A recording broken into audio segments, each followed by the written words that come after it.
something that I'm doing to allow the cork to rise is, let me catch my breath, is... anything and everything I can think of that makes me feel good. Wouldn't that be a great way to live life? Anything I can think of that makes me feel good is the right thing for me to do right now.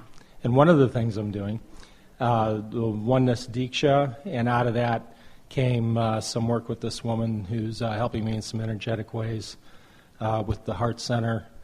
And out of the oneness thing and the Indian kind of philosophies, there's this concept of that we are not the thinker of our thoughts, that the thoughts come into our mind, and then in a way we kind of choose to adopt them or not. Well, let's talk about it in the context of what we've been talking about. We are not offering words to Esther that she is then repeating to you. We're offering a vibration, a knowing that she is receiving vibrationally and interpreting into the thought, realizing into the thought. So that follows with what you're talking about. In other words, if you accomplish a vibrational attitude or atmosphere and are not hindering it with contradictory thoughts that are setting up resistance and making you not able to receive the signal clearly, then you would be the receiver, the interpreter, the allower of the thought. And maybe it's semantics about how that's actually happening, but that is the process. In other words, the thought is coming to you in response. Let's put it to you this way. The life that you have been living has caused you to ask the questions that the answer is culminating to come to you.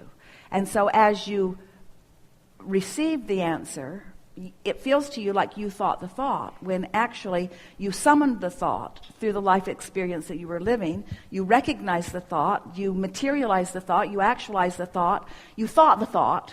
Both the good and bad, the wanted and unwanted. Whatever it is, and it's always coming on the heels of whatever vibration you've got going on, always in response to your vibration.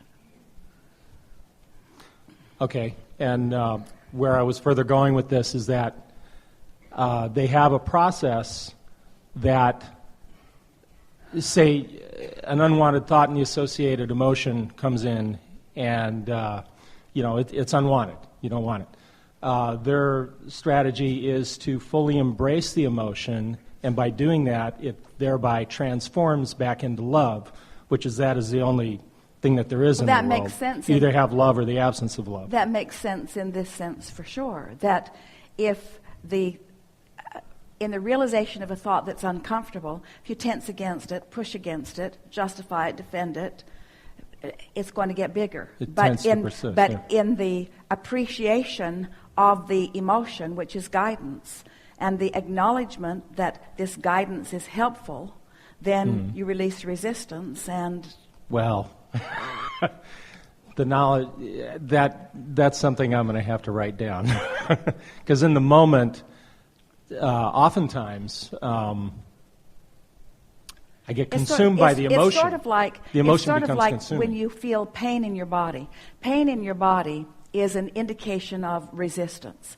And the knee-jerk response from most humans who are living sort of conditional experiences that we've been talking about today is to tense against the pain or to address the pain, to do something with the pain. Right. Where if you can relax into the pain, if you can embrace the pain, if you can accept the pain, if you can acknowledge that the pain means it helps on the way, that your cells are summoning and that the energy is moving and that the pain that exists is because you're not allowing the energy that is coming to be received by you, is sort of that same concept.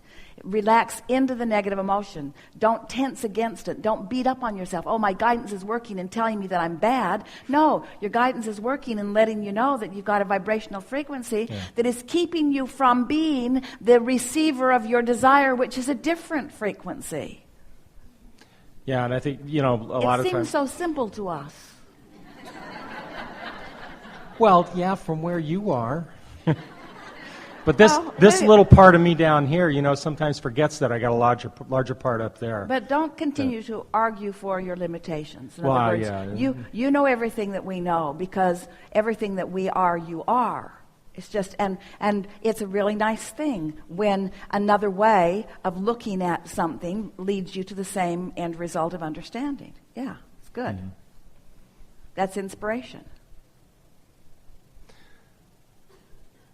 I guess maybe we've done enough on that. Sometimes hearing things over and over, I get a little different perspective on it. So